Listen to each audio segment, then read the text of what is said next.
I came back after 10 years. There was a funeral sign with my name on it. The billboard stood at the edge of town, right where Route 9 crumbles into Main Street. Black letters on white canvas, the kind they rent for a week when someone dies. In loving memory of Robert Mitchell, 1972-2015, forever in our hearts. I pulled my truck to the shoulder and sat there with the engine running. The date was wrong. I was sitting in a Ford Ranger with Missouri plates, alive enough to feel my pulse hammering in my neck. The sign had been up long enough that rain had streaked the ink, long enough that someone had taped flowers to the wooden frame and they'd turned brown, long enough that the whole town had driven past it 1,000 times and thought nothing of it. I put the truck back in gear and drove into Millbrook. The place looked smaller than I remembered. 10 years will do that. The hardware store was boarded up. The diner had a new name but the same grease-stained windows. I passed the elementary school where my son used to go, back when he was small enough to hold my hand crossing the street. I didn't plan where I was going. My hands knew the way. They turned left on Oak, right on Chester, then up the long gravel drive that led to the house I'd built with my own hands 23 years ago. There were cars everywhere, a dozen of them, parked in the grass and along the driveway, people in dark clothes standing in clusters near the front porch. Someone had set up a folding table with a coffee urn and a tray of cookies. I parked at the end of the line and got out. The first person to see me was Janet Riley, who used to bring casseroles when my wife was pregnant.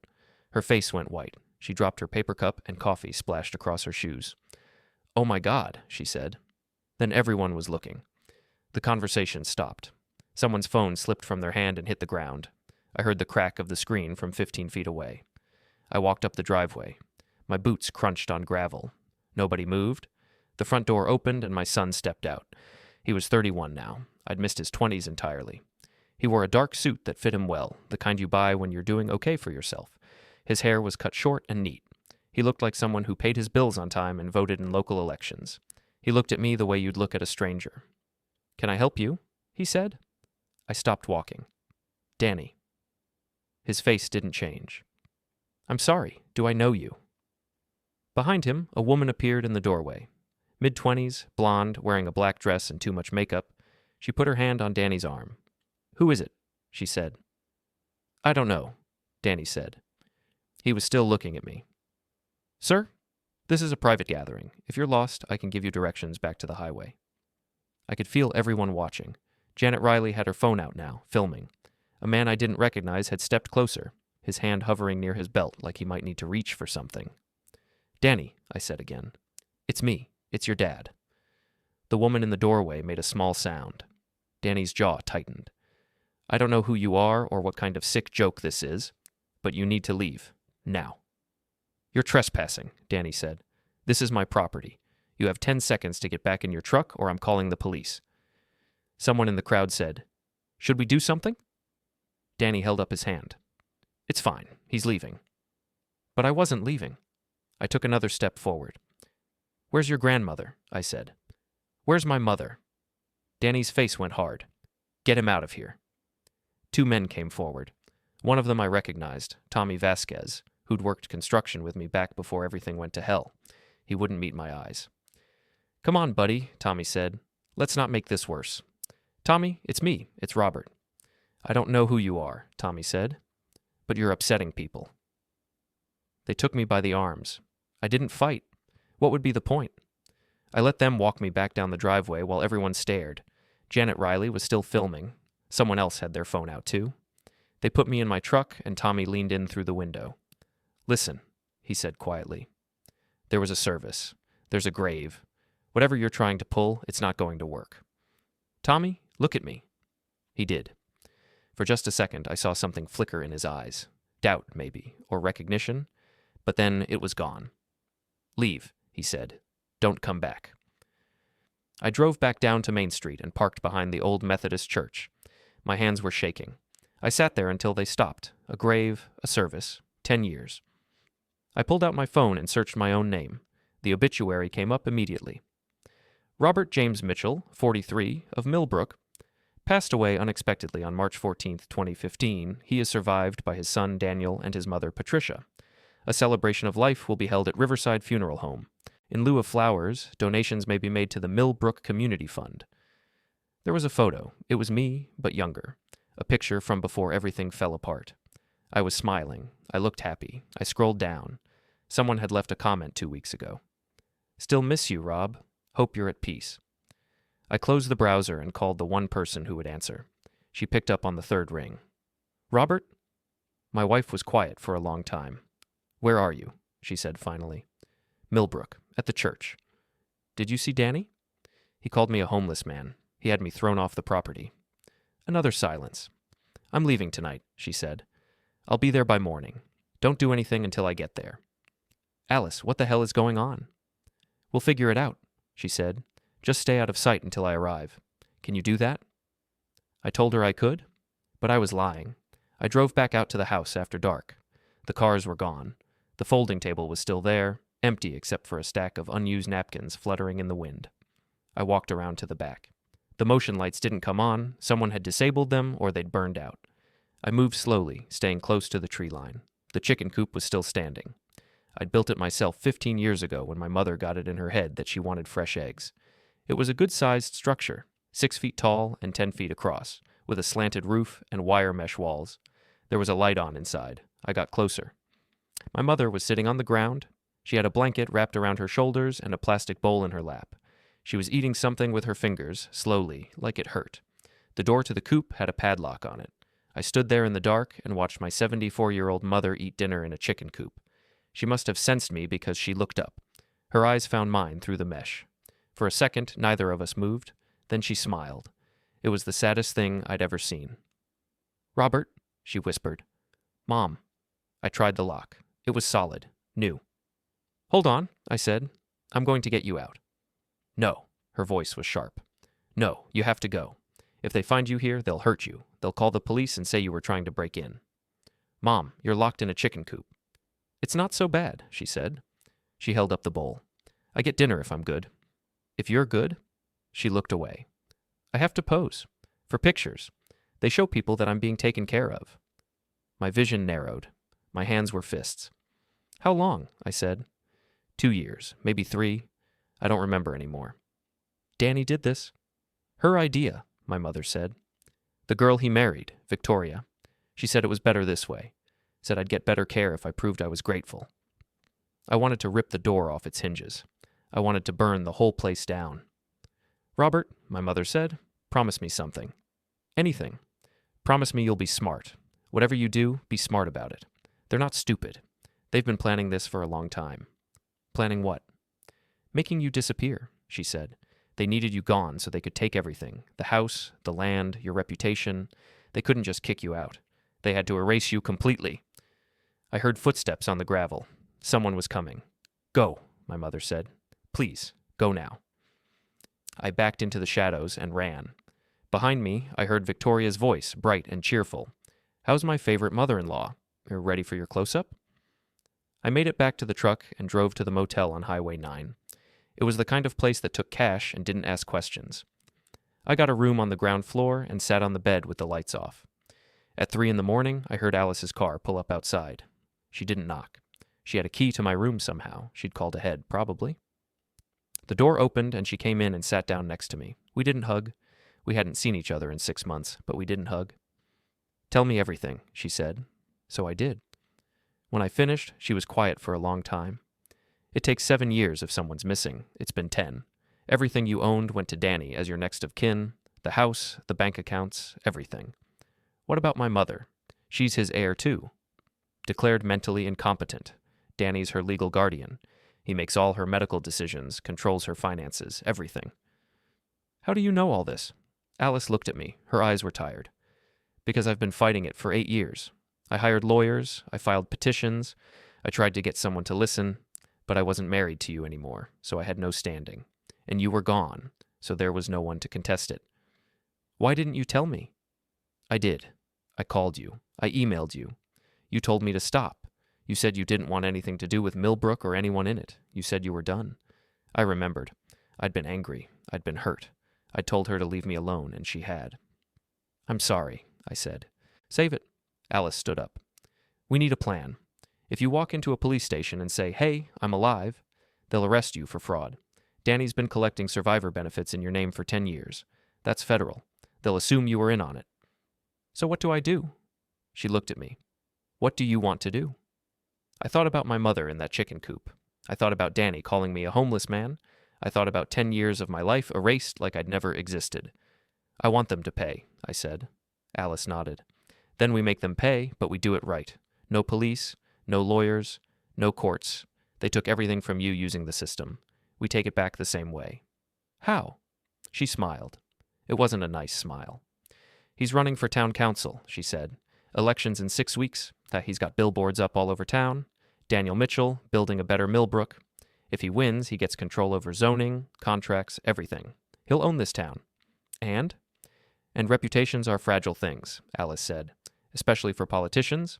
All it takes is one scandal, one crack in the facade, one reason for people to start asking questions. You want me to ruin him? I want you to destroy him, she said. The same way he destroyed you, completely, so there's nothing left. I looked at her. 10 years ago, I'd loved this woman. Maybe I still did. Maybe I'd never stopped. When do we start? I said. Alice checked her watch. Now. As the story unfolds, hit the hype button, like, subscribe, and write in the comments. Would you forgive them or walk away? The sun came up cold and gray. I was already awake. I'd been awake all night, sitting in the motel room with Alice, making lists. You can't be Robert Mitchell, she'd said around 4 a.m. You need to be someone else. Who? Someone forgettable. Someone who doesn't draw attention.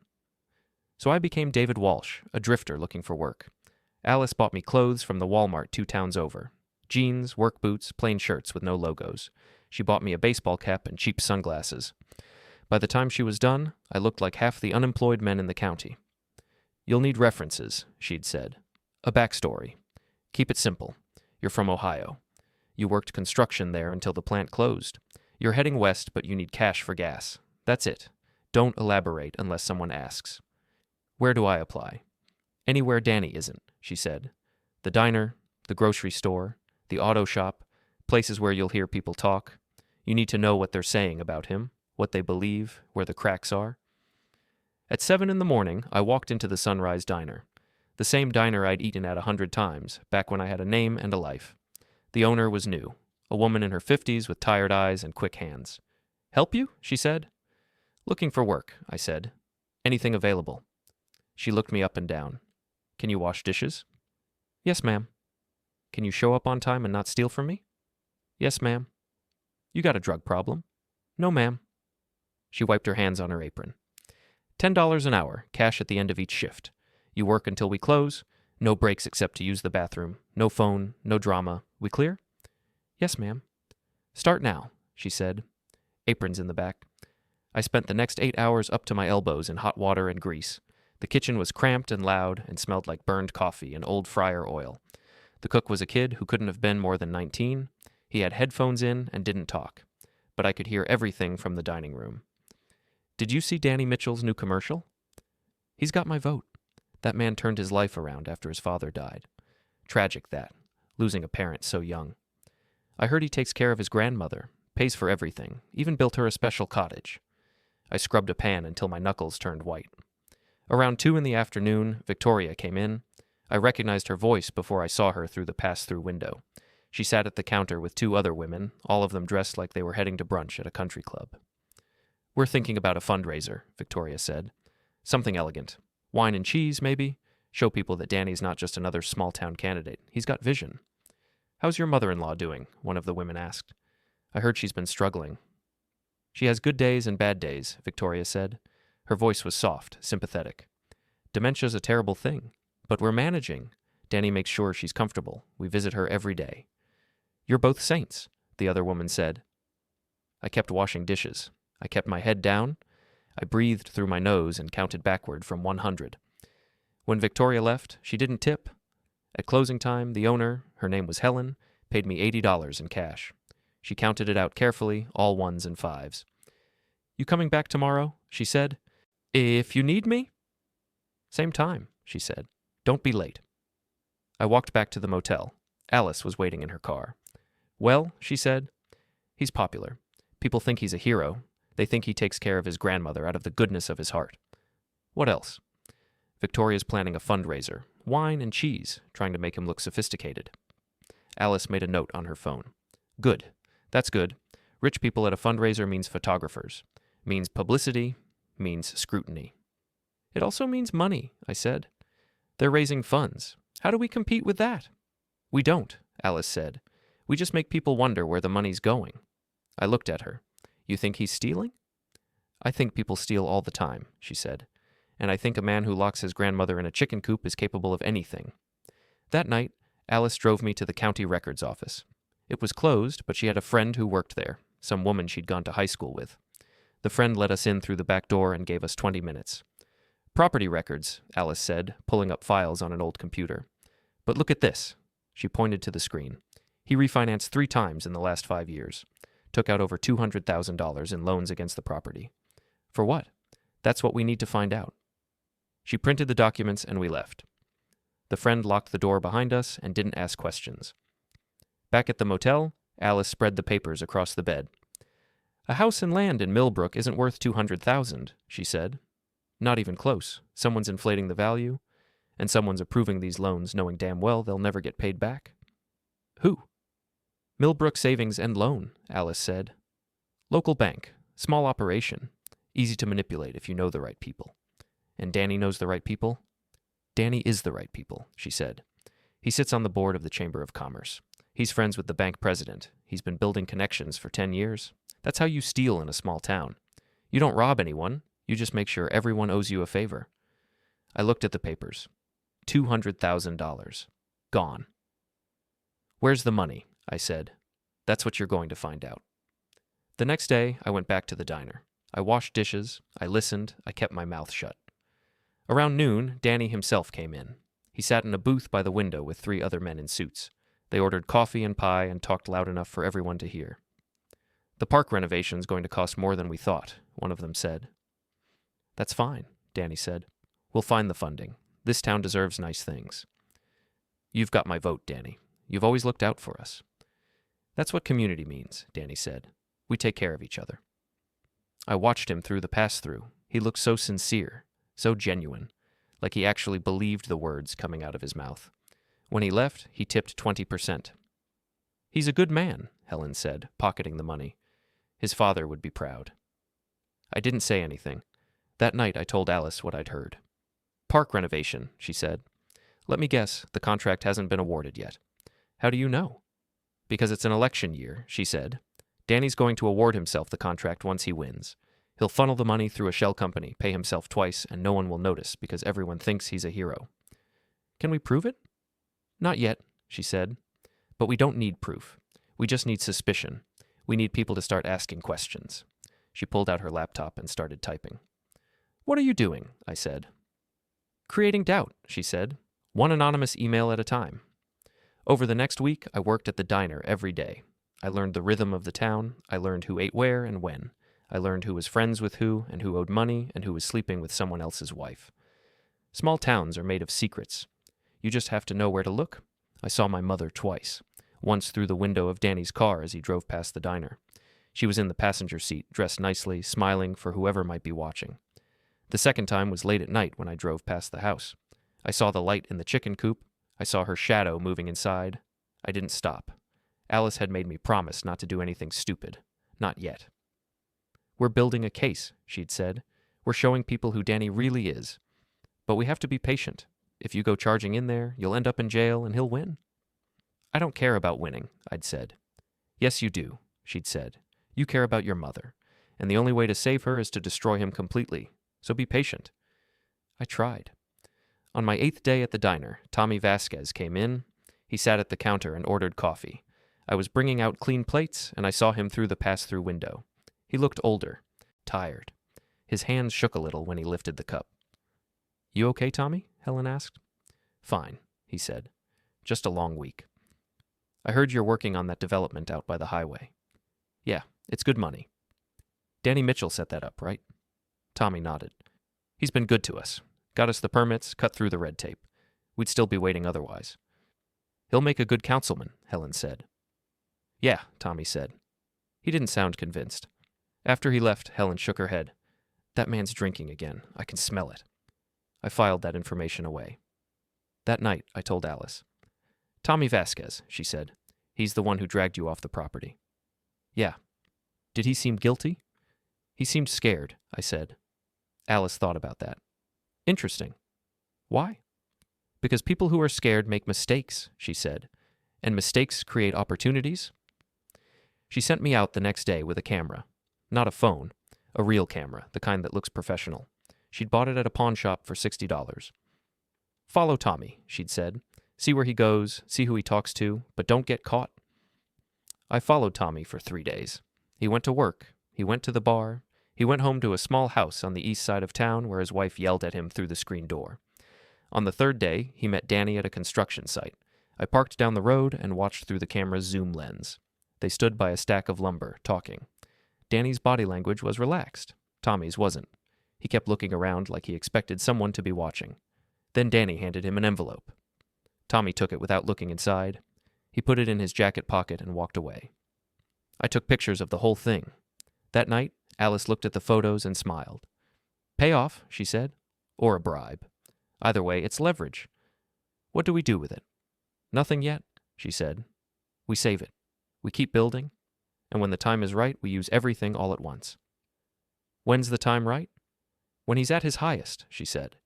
When he thinks he's untouchable, that's when you knock someone down, when they're not expecting it. I went to bed that night thinking about my mother eating from a plastic bowl. I thought about Danny's hand on that envelope. I thought about 10 years of being erased. I didn't sleep well. The fundraiser was scheduled for a Saturday night at the Millbrook Country Club. Tickets were $100 each. Alice bought 2 under a fake name. You're not going, she'd said when I asked. You're too recognizable, but I am. What are you going to do? Observe, she said, and plant a few seeds of doubt. She bought a new dress for the occasion. Black, simple, elegant. She looked like someone who belonged at a country club. She looked like she'd never washed dishes or scraped by or slept in a motel room that smelled like mildew and regret. Don't do anything stupid while I'm gone, she said. Define stupid, I said. Anything that ends with you in handcuffs. I'll try my best. She left at 7. I sat in the motel room and watched the local news. There was a segment about Danny's campaign. They showed footage of him at a town hall meeting, shaking hands and kissing babies. He looked good. He sounded good. He was going to win unless something changed. Alice called at 10:30. It's worse than we thought, she said. How? Victoria's wearing a necklace that costs more than a used car. Danny's talking about expanding his real estate investments. They're spending money they don't have, or money they stole. Either way, people are noticing. Are they? Some of them, she said. I heard 2 women talking in the bathroom. They said something doesn't add up. They said Danny's lifestyle doesn't match his income. That's good. That's a start, she said. But we need more. We need something concrete, something people can't ignore. Like what? She was quiet for a moment. Then, like your mother. If people saw how he really treats her, they'd turn on him in a heartbeat. I'm not using her as bait. I'm not suggesting that, Alice said. I'm suggesting we show people the truth, quietly, carefully, so it looks like they discovered it themselves. How? I'm still working on that, she said. Give me time. But time was something we didn't have. 2 days later, I was washing dishes at the diner when I heard Helen talking on the phone. What do you mean she's in the hospital? She said. Her voice was sharp. When did this happen? I stopped washing. I listened. Patricia Mitchell? Helen said. Oh God, that's terrible. I'll tell everyone. We'll send flowers. She hung up and turned to the cook. Danny Mitchell's grandmother had a fall. She's at County General. Sounds bad. I ripped off my apron and left without saying a word. They discharged my mother the next morning. I signed the papers as her son. Her real son, not the imposter who'd locked her in a cage for 3 years. The nurse gave me instructions for caring for the cast and a prescription for pain medication. She's been asking for someone named Robert, the nurse said. Is that you? That's me, I said. She'll be so glad to see you. I wanted to tell her that my mother had been asking for me for 10 years, but nobody had listened. I didn't. I just took the papers and went to her room. She was sitting up in bed, dressed in clothes Alice had brought from a thrift store. Her arm was in a blue cast. The bruises on her face had darkened to a deep purple, but her eyes were clear. Baby, she said when she saw me. I sat down in the chair beside her bed. Hey, Mom. I watched the videos, she said. Everyone's sending them to me. You stood up in that town hall. You told them everything. I should have done it sooner. No, she said. You did it exactly when you needed to. Any sooner and people wouldn't have believed you. They had to see it with their own eyes. A hospital volunteer came in with a wheelchair. My mother waved her off. I can walk, she said. Hospital policy, ma'am. Everyone leaves in a chair. My mother looked at me and rolled her eyes. Fine, but I'm not an invalid. I pushed her down the corridor and into the elevator. We rode down to the lobby in silence. Through the windows, I could see reporters gathered outside, news vans from 3 different stations, cameras and microphones. They want a story, my mother said. You going to give them one? Not today, I said. We went out the side entrance. Alice was waiting with her car. She helped my mother into the passenger seat while I folded the wheelchair and handed it back to the volunteer. Where to? Alice asked. Anywhere but here, my mother said. We drove to a motel on the other side of the county. Alice had rented a room with 2 beds and a kitchenette. It wasn't much, but it was clean and warm, and the door locked from the inside. My mother sat on the edge of the bed and looked around. It's perfect, she said. It's a motel, I said. It's better than a chicken coop. She said it lightly, like a joke, but none of us laughed. Alice unpacked the bags she'd brought. Clothes, toiletries, food. She moved efficiently, putting things away in drawers and cabinets. She'd always been good at making temporary spaces feel livable. I'm going to take a shower, my mother said. A real shower, for as long as I want. She went into the bathroom and closed the door. A moment later, I heard the water running.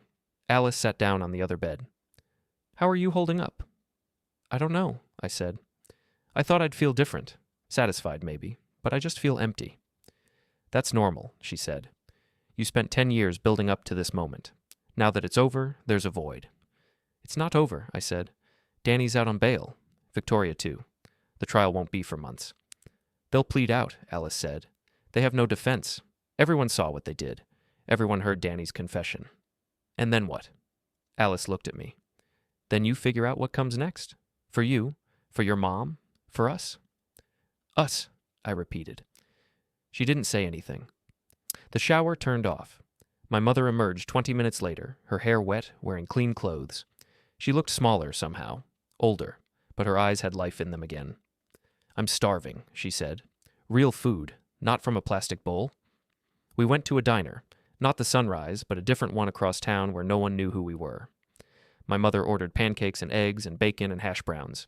She ate slowly, savoring every bite. I forgot what real food tasted like, she said. How long were you in there? I asked. You said 2 or 3 years. Do you remember exactly? She put down her fork. It started small. Danny said the house was being renovated, and I needed to stay somewhere else temporarily. He moved me into the coop, said it was just for a few weeks. Then the weeks became months. And then I stopped counting. Did anyone visit you? Victoria came every day. She'd bring me food if I was good, if I smiled for the camera, if I said nice things about Danny. She'd take pictures and post them online. Look how well we're caring for Grandma. But the pictures were always from certain angles, never showing the mesh walls or the padlock. What about neighbors? Didn't anyone notice? The property's big, she said. Trees everywhere. The coop is behind the house, out of sight. And even if someone did see it, they'd think it was just a chicken coop. Why would they look inside? I should have come back sooner, I said. You didn't know, my mother said. How could you? He cried. He seemed so broken up about it. I believed him. Where was I supposed to have died? Car accident, she said. Somewhere out west. He said your body was cremated. There was no funeral, but he put up that billboard as a memorial. Everyone in town saw it. Everyone believed it. And no one questioned it. Why would they? Alice said. She'd been quiet this whole time, just listening. You'd been gone for years. No contact, no forwarding address. It was plausible. So he just erased me. He did more than that, Alice said. He turned you into a cautionary tale. My father couldn't handle the pressure, he'd say. He ran away from his responsibilities. He used your disappearance to make himself look good by comparison. I pushed my food around on my plate. I wasn't hungry anymore. What did I do? I asked my mother. What did they say I did that made people think I was a thief? She was quiet for a long moment. There was a fund, she finally said, for local contractors. People would pool money to cover emergency expenses, equipment repairs, insurance gaps, that sort of thing. You were one of the trustees. When you left, they did an audit. Money was missing. $20,000.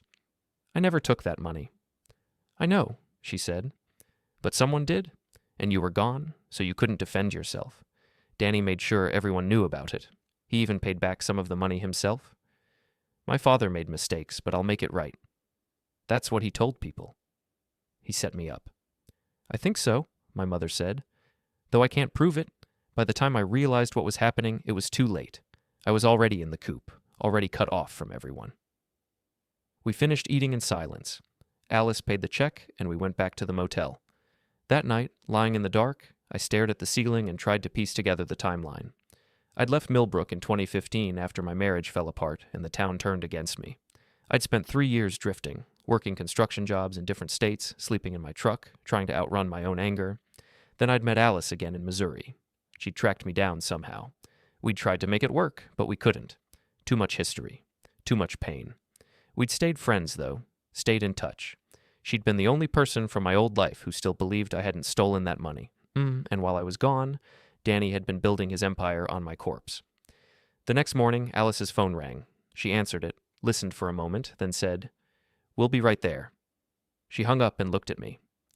"That was the district attorney," she said. "They want to interview you, officially. They need your statement about what happened." "When?" "Today. Now. They're sending someone to pick you up." I got dressed and waited outside. A gray sedan pulled up 20 minutes later. A woman in a pantsuit got out. "Robert Mitchell?" she said. "That's me." "I'm Linda Hayes, Assistant District Attorney. I need you to come with me." I got in the car. We drove to the county courthouse in silence. She led me through security and up to the 3rd floor. We went into a small interview room with a table and 3 chairs. "This is being recorded," she said, setting up a camera. "For the record." I understand. She asked me questions for 2 hours. Where I'd been. Why I'd left. What I'd seen when I came back. I told her everything. About the funeral sign. About the chicken coop. About the loans and the money and Victoria's necklace. "Did your son ever physically harm you?" she asked. "No, he just erased me." "And your mother? Did you witness him harming her?" "I saw the bruises. I saw the conditions she was living in. That's harm." Hayes made notes. "The state is charging him with elder abuse, fraud, and identity theft. Victoria's being charged as an accessory. They're both looking at significant prison time." "Good," I said. "We'll need you to testify." "Are you prepared to do that?" "Yes." "It won't be easy," she said. "Defense attorneys will try to discredit you. They'll bring up the missing money from 10 years ago. They'll say you abandoned your family and only came back when you needed something." "Let them," I said. "I know the truth." Hayes closed her notebook. "The truth is only half of a trial, Mr. Mitchell. The other half is what the jury believes." I went back to the motel. Alice and my mother were watching the news. Every channel was covering the story. They had footage from the town hall, they had photos of the chicken coop, they had interviews with neighbors who swore they'd never suspected anything. "You're famous," my mother said dryly. "I don't want to be famous." "Too late," Alice said. "Someone started a crowdfunding page for you, to help with legal expenses and to get your mom proper housing. It's raised $40,000 in 12 hours. "What?" She showed me her laptop. There was a GoFundMe page with my photo, an old one from before everything went wrong. The description read, "Help Robert Mitchell rebuild his life after his son stole everything." The comments were full of support and outrage. People calling Danny a monster. People saying I deserve justice. People sharing their own stories of family betrayal. "I don't want their money," I said. "You need it," Alice said. "You have no house, no job, no bank account. Your son took everything, remember? This is people trying to help. I don't need charity." "It's not charity," my mother said. "It's restitution. Let them help. God knows you've earned it." Over the next few days, the media circus intensified. Reporters camped outside the motel until the owner threatened to call the cops. My phone, a cheap prepaid I'd bought when I came back, rang constantly with unknown numbers. I stopped answering. But I did agree to one interview. A local reporter named Jessica Alvarez who promised to let me tell the story in my own words. No ambush questions, no gotcha moments. We met at a coffee shop. She had kind eyes and a gentle voice. "Why did you come back?" she asked. "I don't know," I said honestly. "I just felt like it was time, like I'd been running long enough." "And when you saw the funeral sign?"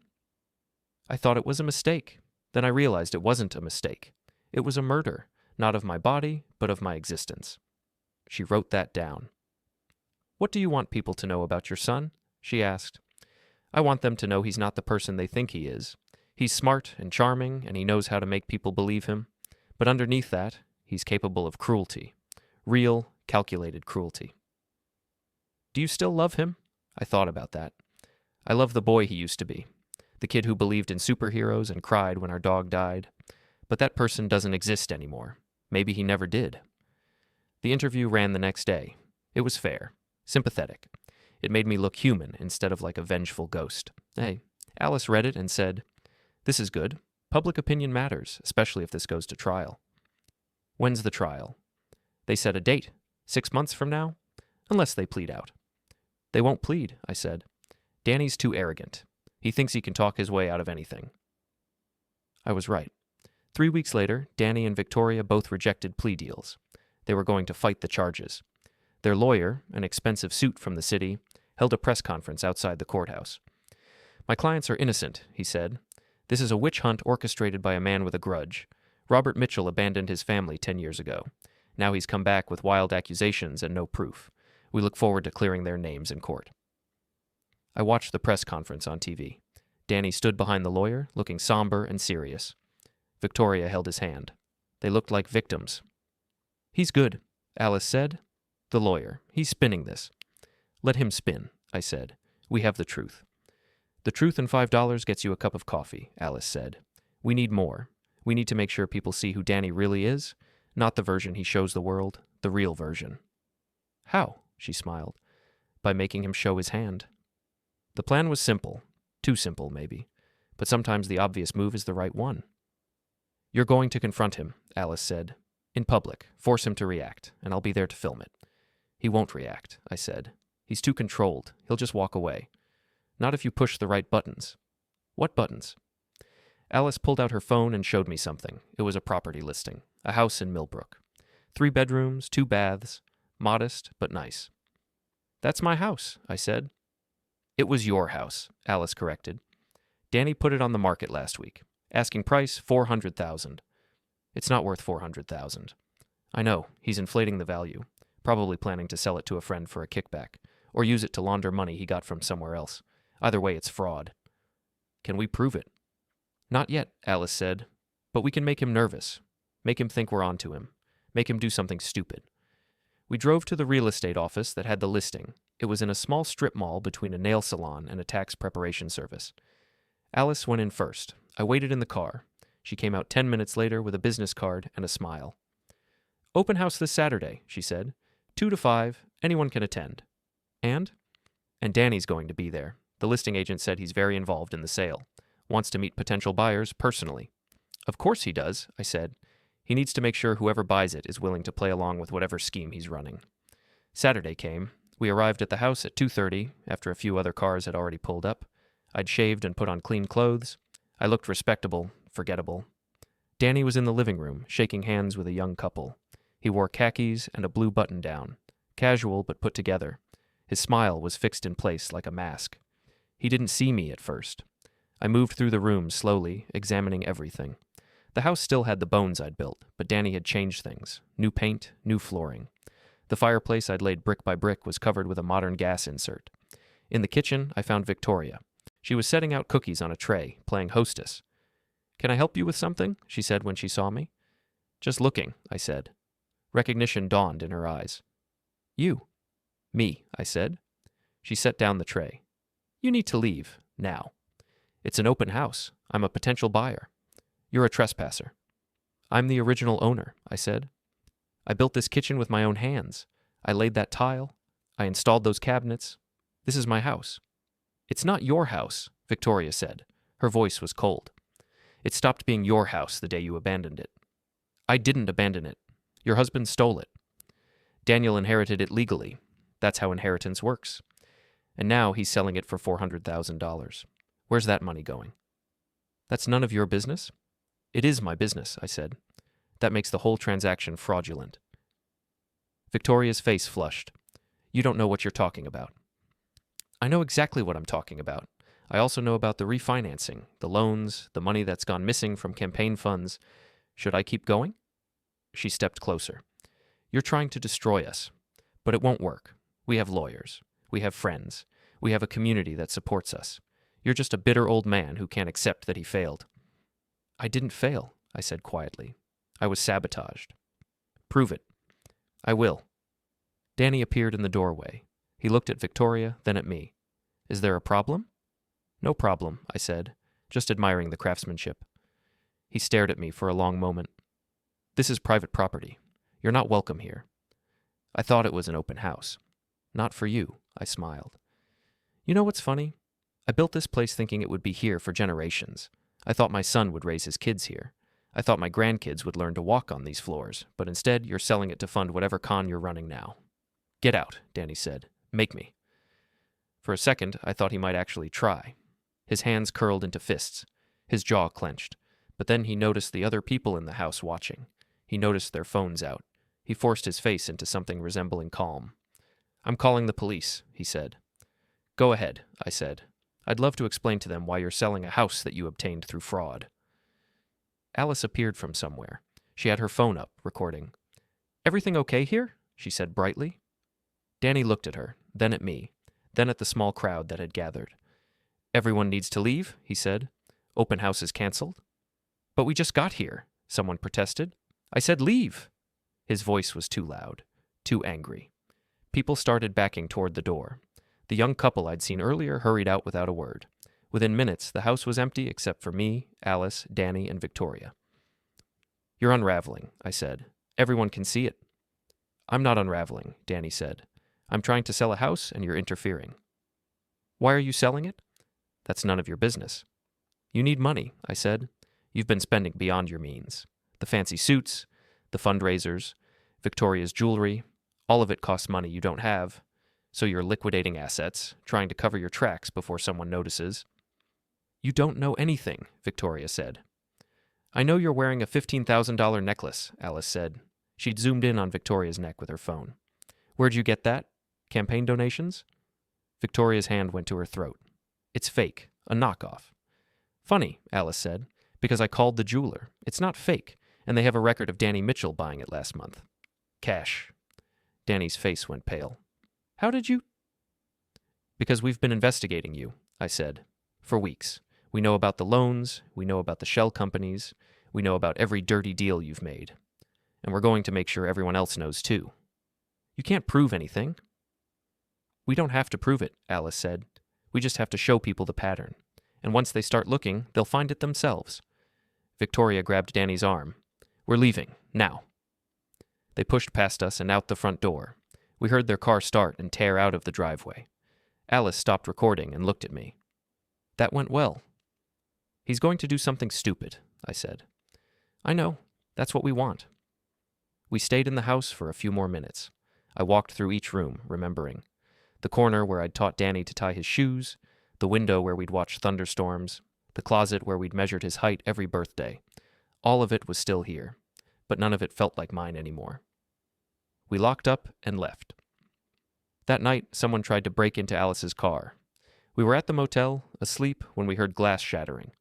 I ran outside in time to see a figure in dark clothes running across the parking lot. I chased them. They were fast, but I was angry. I caught up at the far end of the lot and grabbed their shoulder. They spun around, swinging.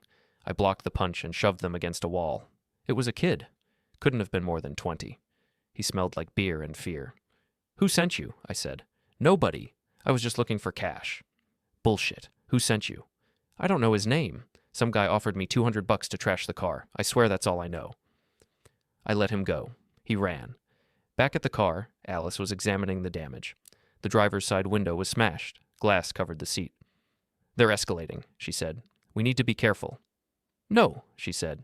We need to escalate too. I got a job at a factory on the edge of town. Third shift, assembly line work. The kind of job where you clock in, put in your hours, and clock out without having to talk to anyone. It was exactly what I needed. The foreman who hired me didn't ask many questions. Just wanted to know if I could show up on time and follow instructions. I told him I could. He handed me a uniform and a time card and said, "Start Monday." The work was mindless, repetitive. Boxes came down the line and I packed them with parts and sent them along. 8 hours a night, 5 nights a week. By the end of the first week, I could do it without thinking, which was the problem. When you're not thinking about work, your mind wanders to other places, darker places. I thought about Danny sitting in jail, waiting for trial.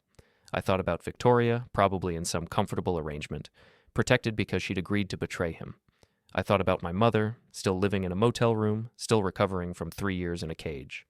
And I thought about the 10 years I'd lost, the years I could have spent rebuilding, the years I'd wasted running from a crime I didn't commit. Alice visited me at the factory one night during my break. She brought coffee from a gas station, and we sat in my truck in the parking lot. "You look tired," she said. "I am tired. You need to take care of yourself. The trial's coming up. You need to be sharp." "I am sharp," she gave me a look. "The crowdfunding money is still there. You could take some time. Rest. Process everything that's happened." "I don't want to rest. I want to work." "Why?" I didn't answer. "Robert," she said, "you won. Danny's going to prison. Your mother's safe. It's over. It's not over until he's sentenced. And then what? What happens after that?" I drank my coffee. It was burnt and bitter. "I don't know." "You need to figure it out," Alice said, "because you can't just exist in this holding pattern forever. At some point, you have to start living again." "I don't remember how." She put her hand on mine. "Then relearn, one day at a time." My break ended. I went back inside and worked the rest of my shift. When I got off at 6 in the morning, the sun was coming up, and I felt like I hadn't slept in weeks. I drove to the motel. My mother was already awake, watching the morning news. "They're running another story," she said, "about the trial." I sat down on the edge of the bed. On the screen, a reporter stood outside the courthouse. "The trial of Daniel Mitchell is set to begin next month. Mitchell stands accused of elder abuse, fraud, and identity theft. If convicted, he faces up to 15 years in prison. His wife, Victoria Mitchell, has agreed to testify against him in exchange for a reduced sentence." The screen cut to footage of Danny being led into the courthouse for a pre-trial hearing. He wore a suit. His hair was cut. He looked thin. "He looks terrible," my mother said. "Good." She turned off the TV. "I had a dream last night about you and Danny when you were both young. You were teaching him how to ride a bike. He kept falling and you kept picking him up. You were so patient." "I remember," I said. "What happened to that boy?" "I don't know, Mom. I really don't." She patted my hand. "You did the right thing, exposing him. I know it doesn't feel good, but it was right." "Then why does it feel like I lost something?" "Because you did," she said. "You lost your son. Not the man he became, but the boy he used to be. And that's worth grieving."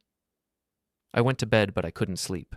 I lay there staring at the ceiling, thinking about bike rides and birthday parties and all the small moments that build a life. Somewhere along the way, I'd lost track of when things went wrong. Was it when Danny was 15 and started lying about small things? Was it when he was 20 and I caught him stealing from my wallet? Was it earlier? Was it something I did or didn't do? Or was it just who he was? Some people are wired wrong. Some people take the love you give them and twist it into something ugly. I didn't have answers. I just had questions that chased me in circles. The days blurred together. Work, sleep, eat, repeat. Alice kept trying to pull me out of it, but I wasn't ready. "Come have dinner with me," she'd say. "I'm tired." "Come watch a movie." "I have work." "Come for a drive." "Maybe tomorrow." She stopped asking after a while, but she still showed up, still brought coffee, still sat with me in silence when I didn't have words. 1 month before the trial, I got a letter. It was forwarded from the motel's front desk. The return address was the county jail. Inside was a single page, handwritten. "Dad, I know you probably don't want to hear from me. I know I don't deserve to ask anything from you. But I need to say something before the trial starts. I'm not going to fight it anymore. I'm not going to let my lawyers drag you and Grandma through a trial. I'm going to plead guilty. To everything. Not because I think it'll get me a lighter sentence, but because it's the truth. I did what they say I did, and I need to own it.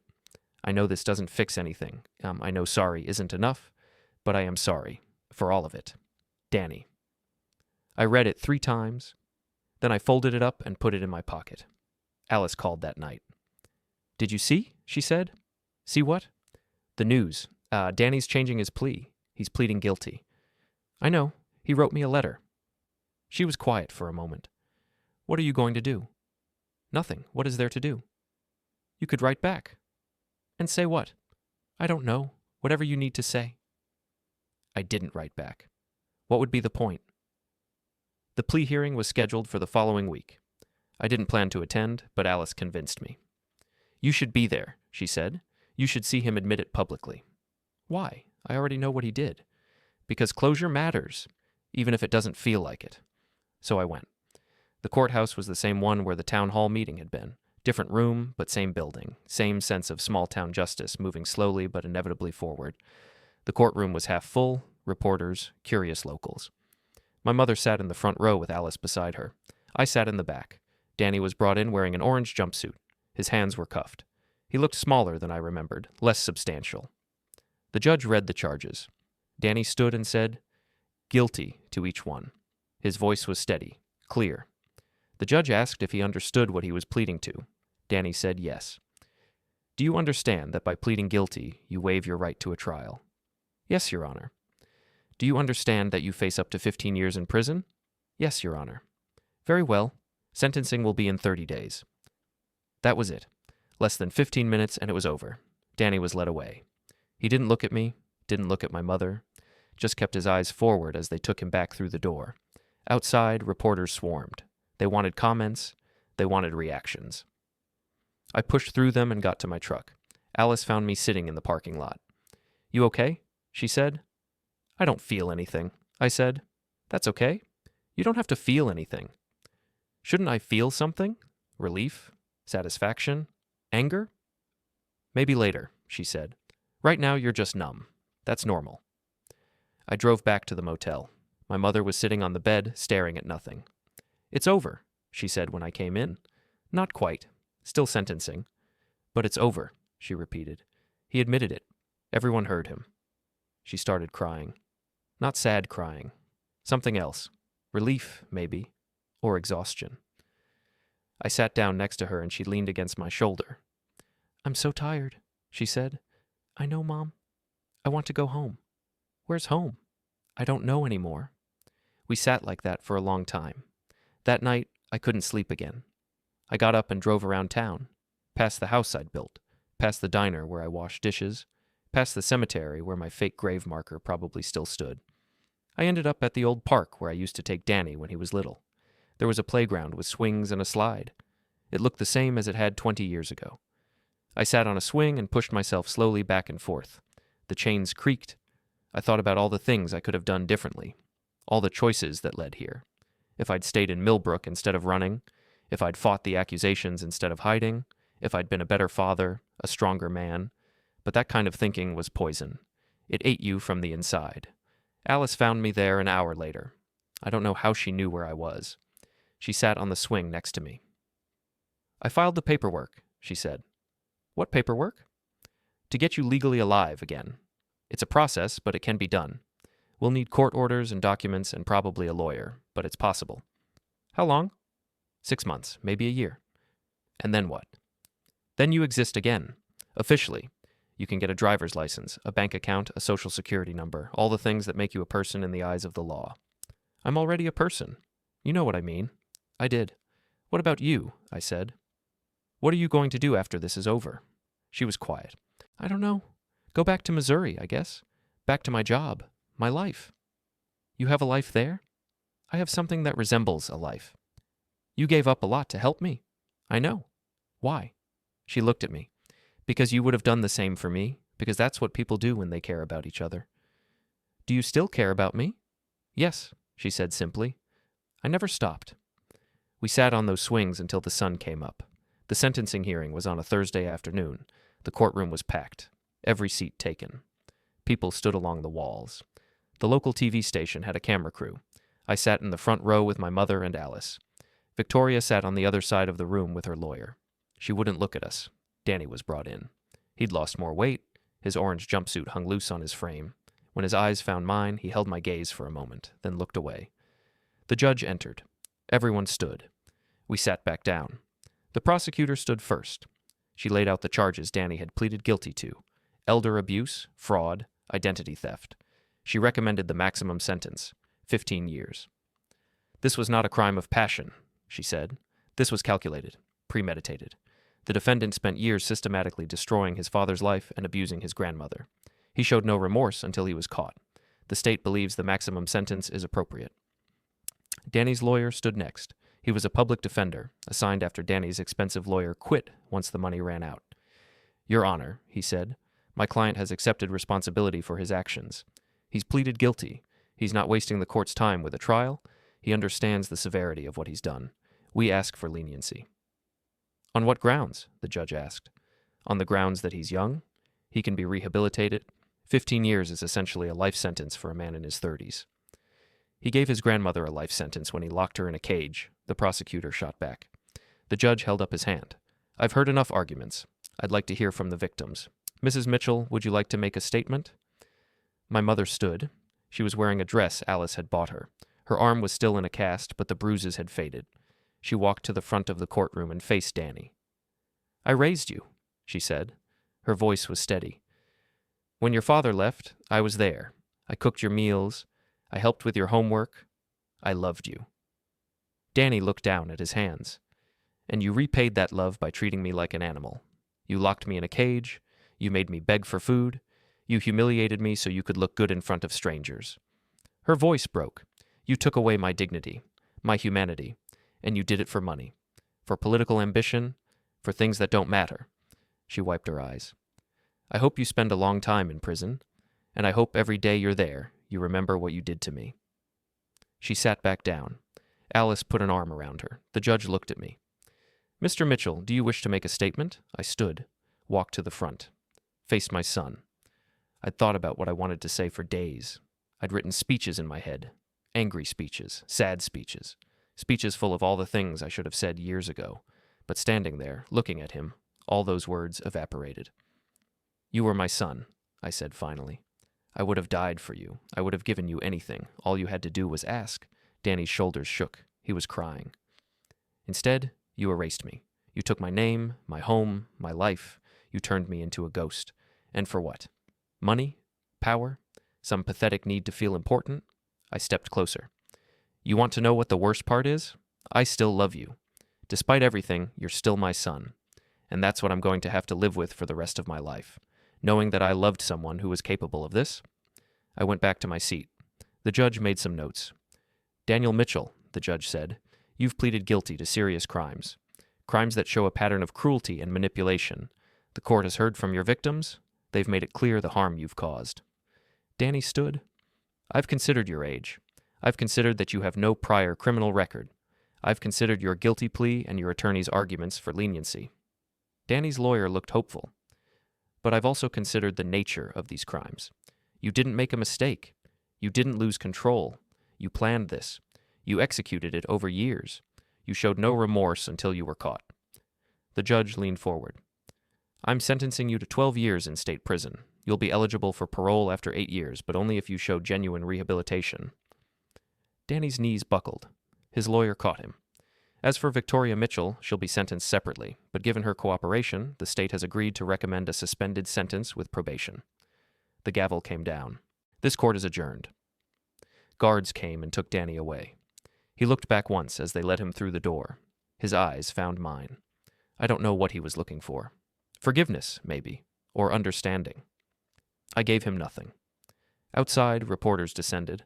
My mother gave a brief statement, her voice strong despite the tears. "Justice was served today, but it doesn't give me back the years I lost.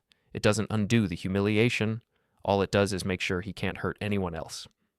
We drove back to the motel in silence. Alice made dinner, something simple from the grocery store. We ate without talking. Later that night, after my mother fell asleep, Alice and I sat outside on the concrete walkway. 12 years, she said. "Is that enough?" "No, but it's something." Victoria got off easy. "She did. But she'll have to live with what she did. That's its own kind of prison." Alice lit a cigarette. She didn't usually smoke, but tonight she did. "What now?" "What do you mean?" "For you, for us, what happens next?" "I get legally alive again. I find a real job. I help my mom find a place to live. I move forward." "That's a plan, not an answer." I looked at her. "What do you want me to say?" "I want you to say that this meant something, that it wasn't just about revenge, that it was about reclaiming your life. Maybe it was both." She stubbed out the cigarette. "I'm going back to Missouri next week. My leave's up. I have to get back to work." "I know. Come with me." I blinked. "What?" "Come to Missouri. There's nothing for you here. No job, no house, no life. Start over somewhere else. Somewhere without all these ghosts. I can't leave my mother. Bring her with us. We'll find a place. all three of us. Make it work. Alice, I'm not asking you to marry me, she said. I'm not even asking you to get back together. I'm just asking you to give yourself a chance to be happy, to build something new. I wanted to say yes. Some part of me wanted to run away again, start fresh, leave Millbrook in the rearview mirror forever. But I couldn't. I need to stay, I said. At least for a while. I need to see this through. Make sure my mom's settled. Make sure the house situation is resolved. There are still legal things to untangle. Alice nodded. I figured you'd say that. But after that, maybe, if the offer still stands. It'll stand, she said. She went to bed. I sat outside for another hour, watching cars pass on the highway. I thought about Danny in a cell somewhere, about my mother sleeping soundly for the first time in years, about Alice, who'd given up months of her life to help me fight. And I thought about the man I used to be, the one who ran instead of fought, the one who let shame and fear control him. Whatever came next, it would be different. It had to be.